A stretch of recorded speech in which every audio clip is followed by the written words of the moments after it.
In the deep expanse of space, Captain Elias Marlowe stood in the maintenance bay of the spaceship Orion's Light, studying the circuits of an alien technology he'd never encountered before.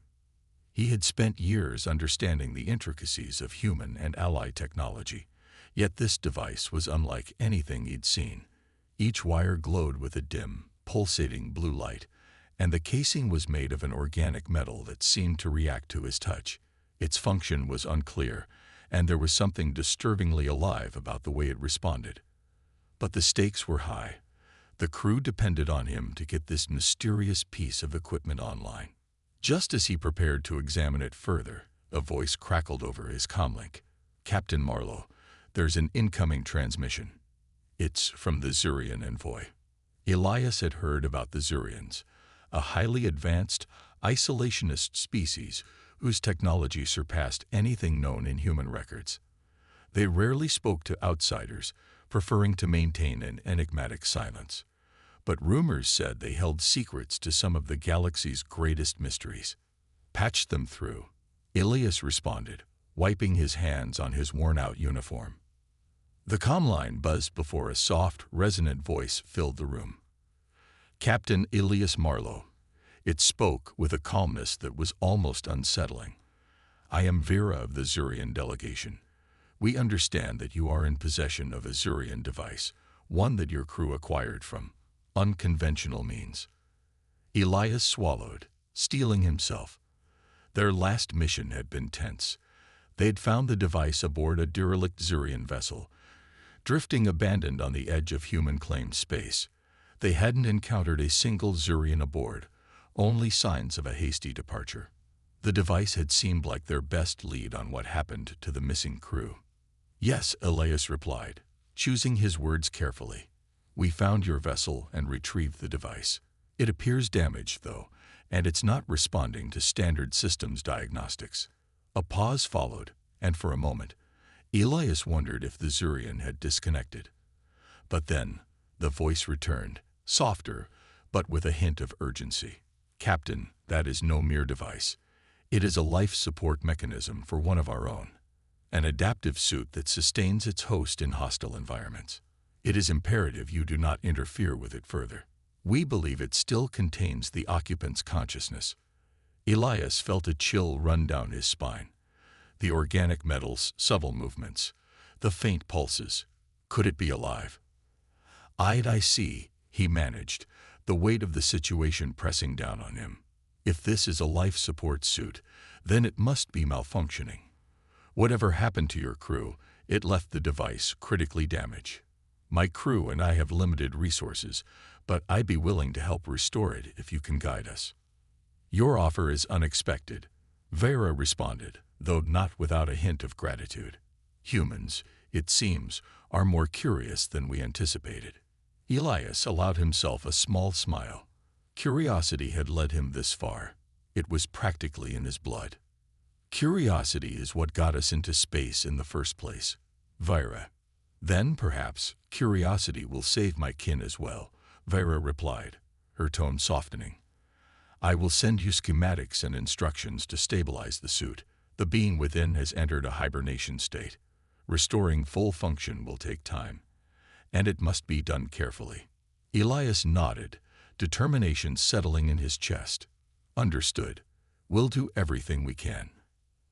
As the transmission ended, Elias stared at the device, or rather, the adaptive suit, with a new sense of purpose. This wasn't just some malfunctioning piece of technology. It was a life, stranded and relying on them to survive. "All right," he muttered, grabbing his tools with newfound resolve. "Let's bring you back."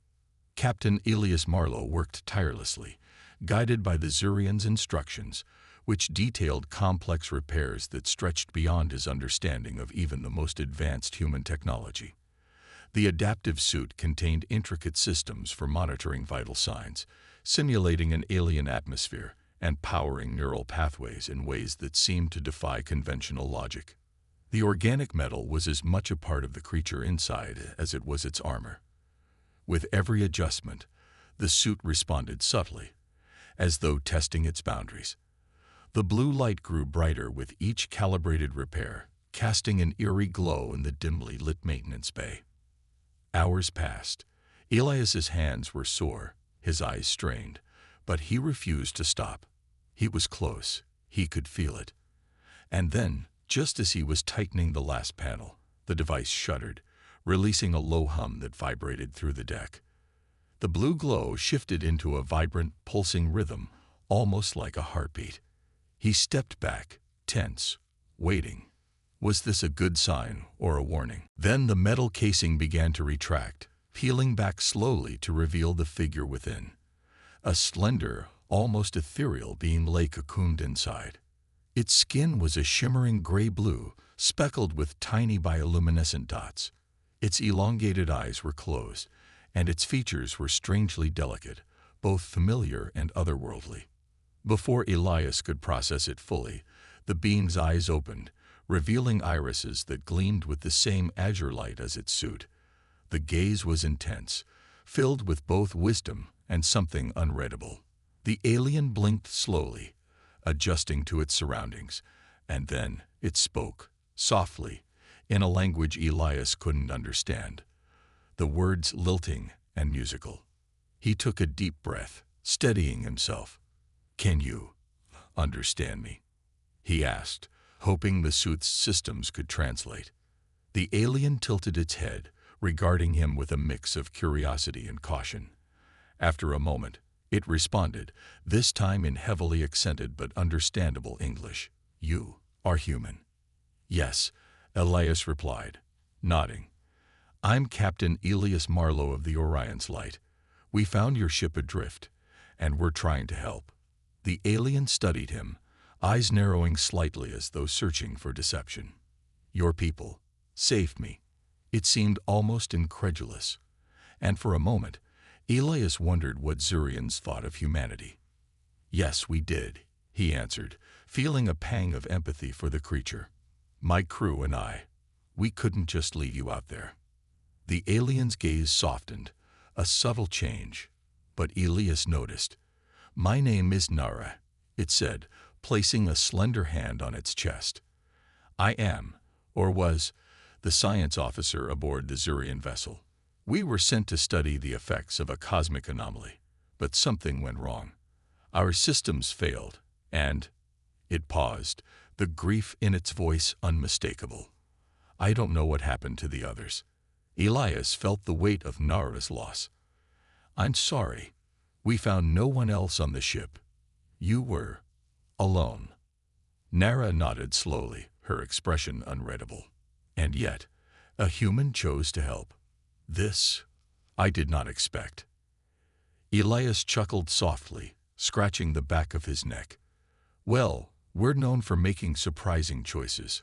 For the first time, Nara's lips curved into a slight smile, a small but genuine gesture that softened her features. "Perhaps there is more to your kind than the stories suggest. Thank you, Captain Marlowe." The thanks felt heavier than expected, carrying with it the gratitude of a species not known for depending on others. Elias looked at her, a strange bond forming between them in the silence that followed. "You should rest, Nara," he said gently. "We've stabilized your suit, but you're still recovering. We'll help however we can." Nara inclined her head. "Perhaps, in time, we will help each other." Nara's presence aboard the Orion's Light brought an unusual tension to the ship. Elias had briefed his crew about her arrival, but curiosity mingled with wariness as they whispered among themselves about the strange, beautiful alien in the medical bay. Only a handful of human explorers had ever seen a Zurian up close, and their species was wrapped in mystery. Days passed as Nara regained her strength. Elias checked on her frequently, and they exchanged stories, slowly bridging the cultural gap between them. Nara's reserved manner was slowly giving way to a warm curiosity that matched Elias's own. She asked about Earth, humanity's drive to explore, and the vastness of human history. Elias, in turn, found himself fascinated by her stories of Zurian science, philosophy, and their approach to space exploration. One evening, while Elias was in his quarters studying the data Nara had shared about her mission, a warning klaxon blared through the ship, jolting him upright. He tapped his comm, steadying himself as adrenaline coursed through him. "Report," he ordered, bracing for impact. "Captain, we've got an unidentified vessel on approach." Lieutenant Mercer's voice crackled through the comm, tense and urgent. "It's Zurian. But it's not responding to our hails. They're powering weapons." Elias's heart pounded. Why would a Zurian ship engage them? He glanced at Nara's recovered suit, displayed on his datapad, and hurried to the bridge, his mind racing. Whatever was coming, it seemed tied to her. He entered the bridge, where Lieutenant Mercer's face was etched with worry. "Captain, they're closing fast." "Hold fire," Elias ordered, even as he felt a sinking feeling in his gut. "Let's try one more time to establish contact." But before he could, Nara appeared in the doorway. She had heard the alarms, and her expression was grim. "It's not a Zurian rescue vessel, Captain," she said, eyes narrowed in recognition as she watched the ship on the monitor. "It's one of ours, but it's a warship from a faction that seeks to eliminate any contact with outsiders." Elias's mind raced. "Are they here because of you?" Nara nodded slowly. "Likely. Some in my people's military believe any exposure to other species is dangerous. They may think I have compromised sensitive information simply by being aboard a human ship." "That's absurd," Lieutenant Mercer muttered, casting an uneasy glance at Nara. "We're just trying to help." Nara placed a hand on the console, her bioluminescent skin casting faint blue shadows across the screens. In their eyes, that may be reason enough to erase any witnesses. They won't leave unless they're convinced I am no longer a threat. Elias felt the weight of her words. "And they won't take your word for it, will they?" She shook her head. "No, they will only listen to their orders." But her eyes shifted, calculating. They may not be expecting a human vessel to fight back. Elias's jaw clenched. He could feel his crew's unease, but there was no choice. "Lieutenant, divert power to shields and get ready to maneuver. And Nara, if there's any way to disable their weapons or buy us some time, we're open to ideas." Nara's face was set with determination as she nodded. "If I can access your systems, I may be able to exploit a Zurian protocol. They won't expect a human to understand it, but it's a risk. Their ships are resilient, and they will retaliate." Elias nodded, appreciating the calm in her voice. "Do it. We're taking that risk." Nara hurried to the nearest console, fingers flying over the interface as she connected her suit's neural link to Orion's systems. Her eyes closed, focusing, as if reaching out to something unseen. Initiating a destabilizing algorithm. This should scramble their targeting systems, but it will only buy us a few minutes. Elias watched as the Zurian ship's weapons began to fire sporadically, missing them by increasingly wider margins. Nara's plan was working, giving them a critical advantage. The bridge crew cheered, but Elias stayed focused, knowing they weren't out of danger yet. "Captain," Nara called out, her voice strained. "They're attempting to override the interference. I can hold them off for a short time, but they're adapting." "Mercer," Elias ordered, "keep us moving." "Nara, stay on the countermeasures." Nara's eyes were locked on the screen, sweat beading on her brow as she fought to keep the Zurian ship's systems in disarray. But Elias could see the toll it was taking on her. Her strength, still not fully restored, was waning. Elias reached for his own console, calculating their next move. If they could disable the warship's engines, they might have a chance to escape. He turned to Nara, admiration mixed with worry in his eyes. "How long can you hold them off?" She looked at him, exhaustion visible but defiant. "Long enough, Captain. Trust me." And Elias did.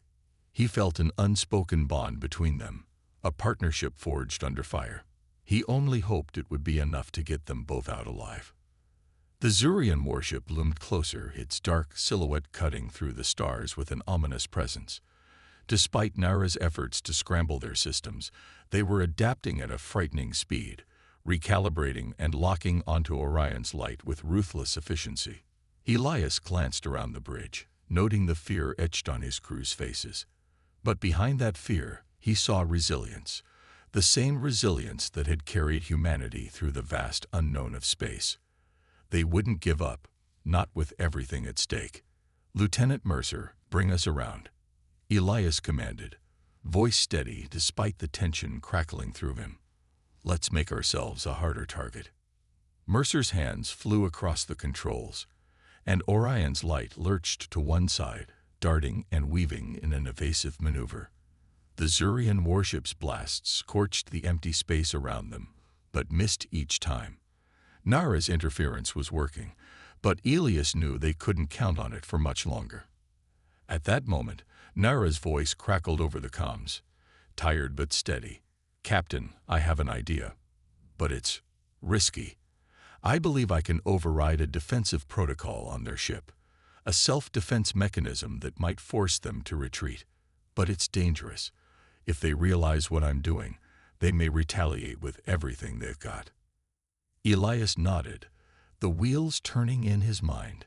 "Do it, Nara. We don't have a choice." Nara closed her eyes, breathing deeply, centering herself. Her fingers moved across the console with a practiced grace, and Elias could see her determination, even as exhaustion shadowed her features. Her bioluminescent skin dimmed and brightened in pulses, mirroring her concentration as she worked through the codes, sending signals through her suit's neural link. A heavy silence filled the bridge, the only sounds being the hum of the engines and the tense whispers of the crew as they watched her. Finally, Nara spoke, her voice soft but resolute. "It's done."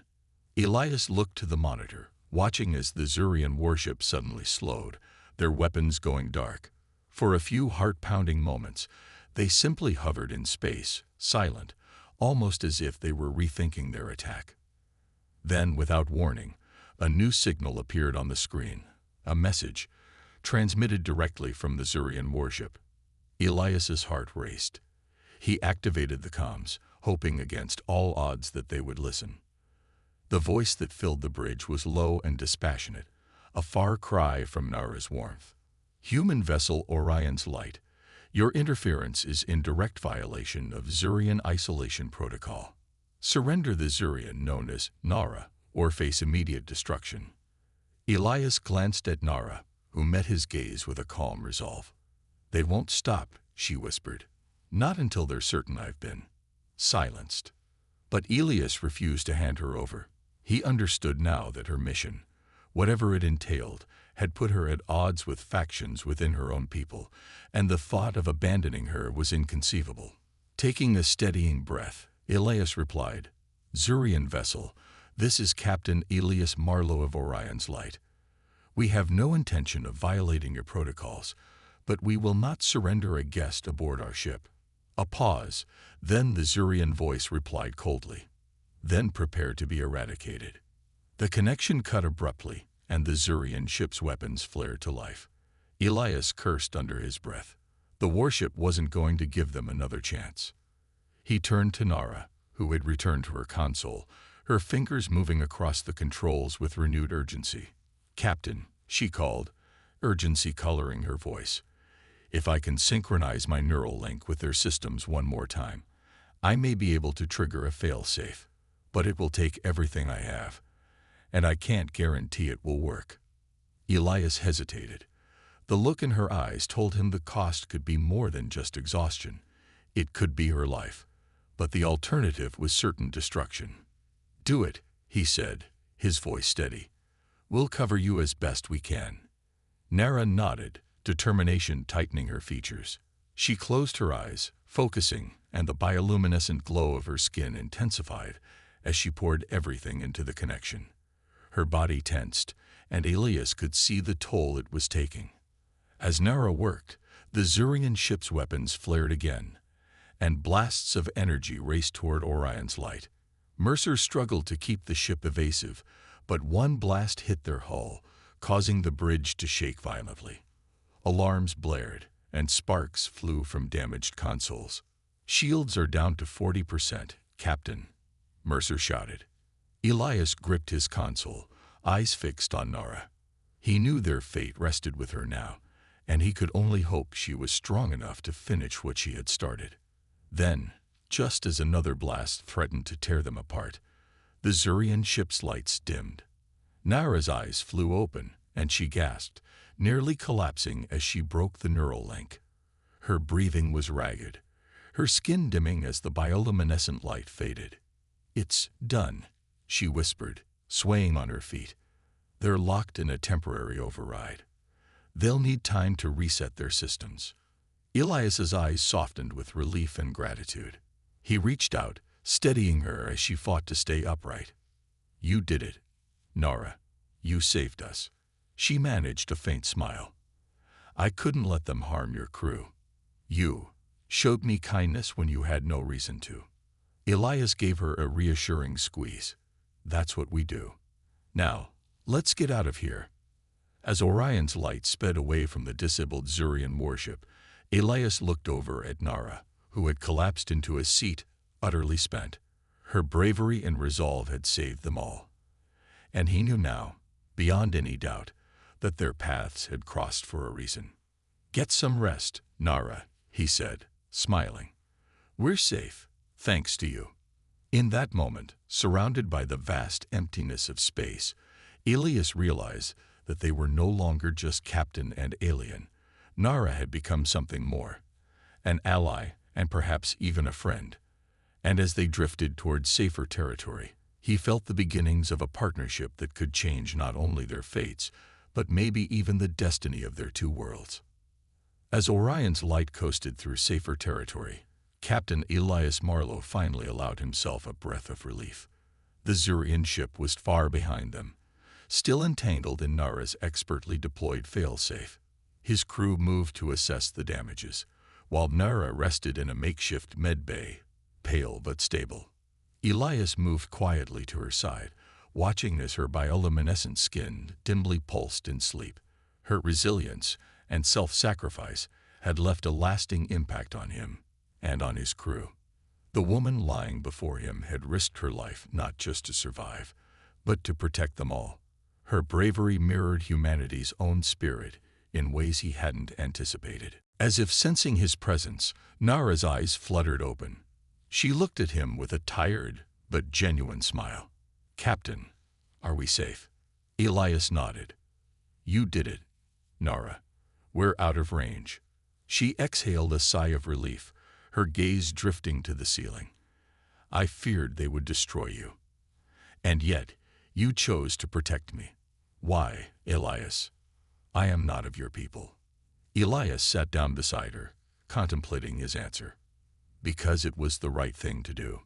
No one should face an entire ship of attackers alone. And I don't believe in abandoning anyone, alien or human." Nara's eyes softened, and he could see the hints of emotion she struggled to hide. In Zurian culture, isolation is a form of strength. We keep ourselves apart, untouched by the chaos of others, believing it makes us stronger. But now I wonder if it only makes us lonelier. Elias could see the conflict in her, a deep struggle against the strict principles she'd been raised with. "I've seen strength in solitude, too," he admitted. "But I've also learned that there's a different kind of strength in connection. Together, we can achieve things that neither of us could accomplish alone." Nara was silent, her eyes reflecting the vastness of her thoughts. Finally, she nodded, a glimmer of understanding breaking through. "Perhaps. My people are not as wise as we believe ourselves to be." Just then, the bridge intercom buzzed. "Captain, you're needed on the bridge. We've picked up a signal." "A distress beacon," Mercer's voice crackled. Elias glanced at Nara. "Stay here and rest," he told her gently. "I'll check it out." But Nara pushed herself up, determination flashing in her eyes. "No, Captain. If there's danger, I should help. We can face it together." Elias couldn't help but smile at her insistence. Together, they'd made their way to the bridge, where Mercer displayed the beacon on the main screen. The coordinates pointed to a nearby sector, too close for comfort. "It's a Zurian signal," Mercer said, his eyes flicking between Elias and Nara. "One of their smaller scout ships. It's been disabled." Nara frowned, studying the readings. That's strange. Zurian scouts don't travel this far from our territory, and they're rarely alone. Could be a trap, Elias murmured, wary of the timing. Or it could be someone in need. The crew shifted uncomfortably, torn between caution and compassion. Nara looked at Elias, her gaze unwavering. Captain, if it is a Zurian scout, they may have vital information. And they may need help. Elias nodded, considering the risks. Then we investigate, but carefully. Mercer, bring us in slow, and keep our shields up. Let's not make ourselves an easy target. As Orion's light approached the beacon, the Zurian scout ship came into view, its sleek, dark hull listing in the void. The crew held their breath, waiting for any sign of hostility. But no weapon systems activated. The ship remained silent, helpless. Captain, Nara spoke up, her voice filled with a strange urgency. They're Zurian scouts, but they're unarmed. Elias glanced at her in surprise. Unarmed? That's not typical for your people, is it? She shook her head. No, it's unusual. Zurian scouts are designed for speed, not combat, but they still carry minimal weapons for self-defense. Something must have gone terribly wrong. Elias motioned to Mercer. Prepare a boarding team. Nara, would you join us? Your insight could be invaluable. Nara nodded, steeling herself. Together with Elias and a small crew, they boarded a shuttle and made their way to the Zurian scout. As they docked, the silence was thick with tension. Once inside, they moved carefully through the corridors, noting the eerie stillness. Eventually, they'd reached the control room, where a single Zurian scout lay slumped against the console. He was barely conscious, his breathing labored. Nara knelt beside him, her voice soft. Shalva, it's me, Nara. The scout's eyes opened weakly, recognition and relief filling his gaze. Nara, I thought you were lost, he murmured. They sent us after you. Elias listened closely, catching the tremor of fear in the scout's voice. Why did they send you? Shalva looked at Elias, his eyes haunted. They thought you'd turned against them, Nara. That you'd defected. They see you as a traitor now. Nara's expression hardened. I'm no traitor, Shalva. I sought knowledge, understanding. My intention was to return and share what I'd learned. They never gave me a chance. Elias felt the weight of her words, the betrayal that must have pierced deeper than any wound. He rested a hand on her shoulder, steadying her. We'll figure this out together. But first, let's get Shelva back to our ship. He needs medical care. With careful precision, they guided Shalva back to the shuttle, where Orion's light awaited. Back on board, the med team stabilized him, and Elias watched as Nara sat by Shalva's side, quietly assuring him. Later, in the quiet of the observation deck, Nara joined Elias, her eyes reflecting the distant stars. Everything I believed, my purpose, it's all fractured now. Elias nodded. Sometimes the hardest truth to accept is that what we've been taught isn't the whole story. But you have a choice now. A chance to build something new. Nara looked at him, a glint of determination shining through. Perhaps it's time for my people to learn that strength lies not in isolation but in unity. I want to make a difference, Captain. With your help, I think I can. Elias smiled, extending his hand. Then let's make it happen, together. They clasped hands, sealing a partnership that felt destined. The universe was vast, and their paths uncertain. But as they stood side by side, Elias knew they would face whatever came next as allies, united by a common goal. And with that silent vow, they turned to the stars, ready to face whatever awaited them. As Orion's light continued its journey, Captain Elias Marlowe felt a mix of anticipation and trepidation. News of Nara's defection would soon spread among the Zurians, and retaliation was likely. The crew maintained high alert, preparing for any confrontation that might arise. Nara, now fully integrated into the team, worked tirelessly beside Elias to uncover new ways to protect them from Zurian technology. Despite the uncertainty, Nara's presence filled the ship with an air of purpose. Her insight into Zurian systems had already helped the crew develop countermeasures, and her willingness to share knowledge impressed everyone. But one question lingered in Elias's mind. How far would the Zurians go to retrieve her? One evening, as Elias and Nara reviewed the defense protocols, an alert flashed across the main screen. Mercer's voice came over the comm, tense and controlled. "Captain, Zurian warships on the radar. 3 ships closing in fast." Elias's heart raced. He glanced at Nara, who looked equally alarmed but resolute. "Looks like they're done waiting," he said. "Let's hope we're ready." They moved swiftly to the bridge, where the crew prepared for imminent battle. The Zurian ships loomed on the display, sleek and menacing, each bristling with weapons that could tear Orion's light apart. "Open comms to the lead ship," Elias commanded. Within seconds, the screen flickered, revealing the face of a Zurian commander. His stern expression softened slightly upon seeing Nara. "Nara," he began in a harsh tone, "you've allied yourself with humans. You defy our laws, abandon your mission, and now you've jeopardized our security." Nara stood firm, her voice steady. "Commander Urax, I have learned more in this short time than in all my years under Zurian rule. These humans, whom we thought lesser, are not our enemies. They have shown me respect, compassion, and knowledge. I urge you to reconsider our stance." Urax's expression darkened. "Nara, we are not here to negotiate. Return, or we will forcefully retrieve you." Elias stepped forward, standing beside Nara. "Commander, I understand you're here for her, but know this. If you try to take her, you'll face the full might of my crew. We will not abandon her." A flicker of doubt crossed Urax's face, but his resolve held. "Then you've chosen your fate, human."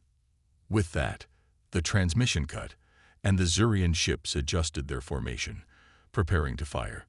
Elias issued orders swiftly, his voice calm and clear. "Shields at maximum. Divert power to weapons."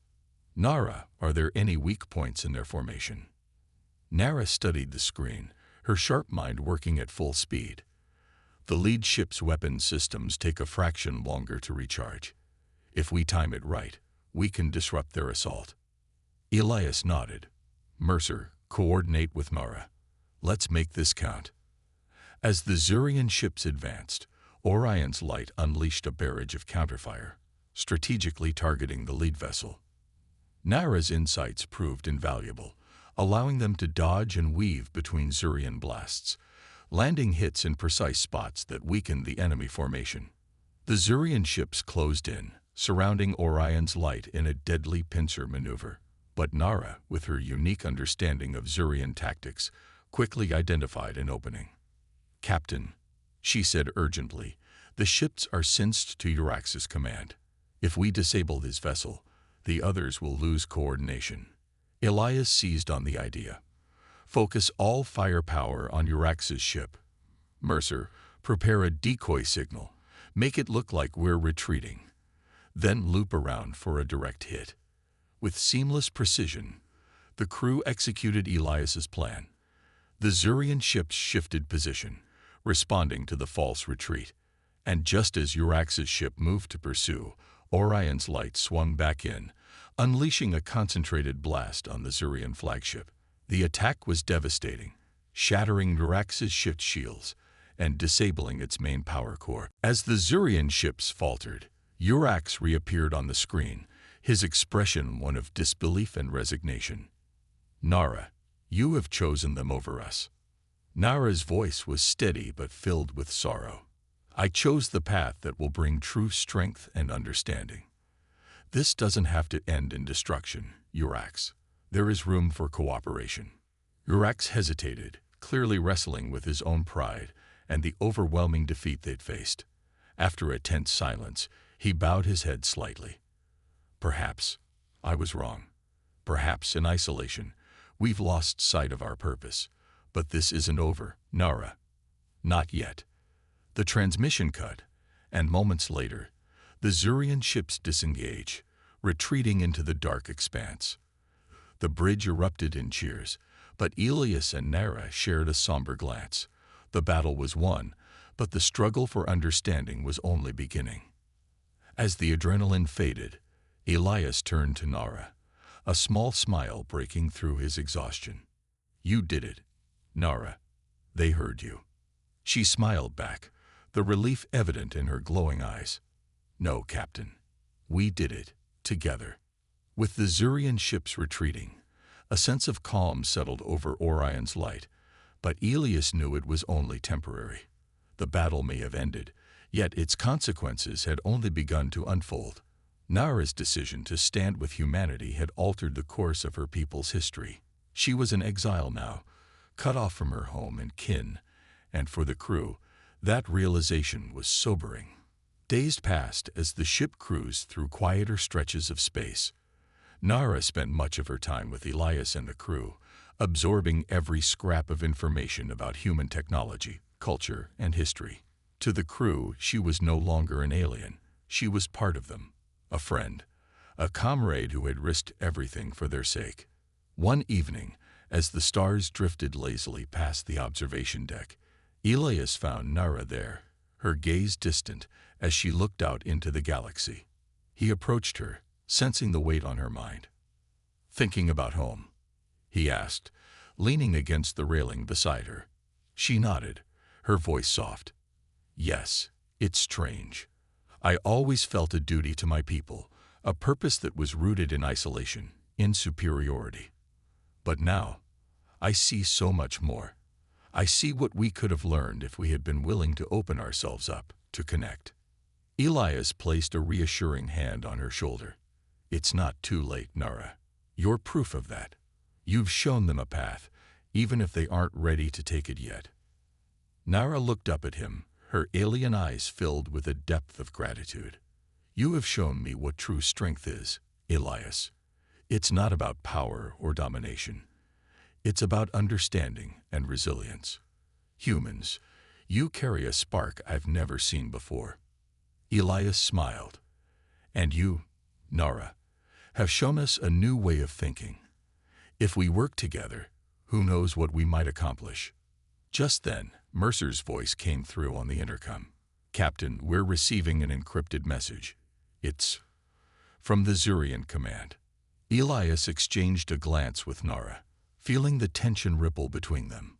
Together, they made their way to the bridge, where the crew gathered, their eyes on the main screen. With a deep breath, Elias activated the message. A hologram flickered to life, revealing the figure of Commander Urax, his expression guarded but lacking the hostility from their previous encounter. "Captain Marlowe." "Nara." He inclined his head slightly in acknowledgement. "I bring news from the Zurian High Council.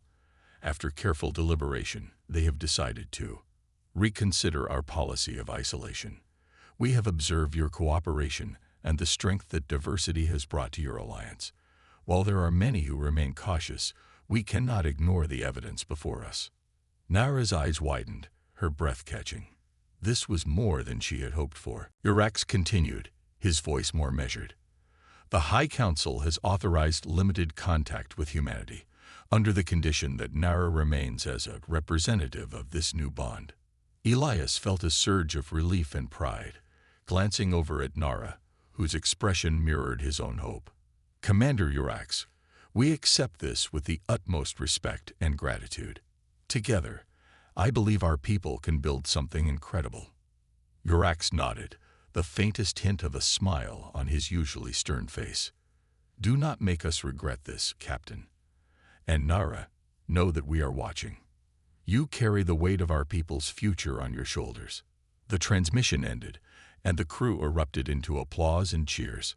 Nara looked around at the faces that had become her new family, her heart filled with a sense of purpose. She was no longer just a Zurian. She was a bridge between two worlds. In the days that followed, Orion's light returned to human space, carrying the promise of a new alliance with them. The journey back was filled with discussions, plans, and visions of what could be achieved. Humanity and the Zurians were no longer strangers. They were partners in exploration and discovery.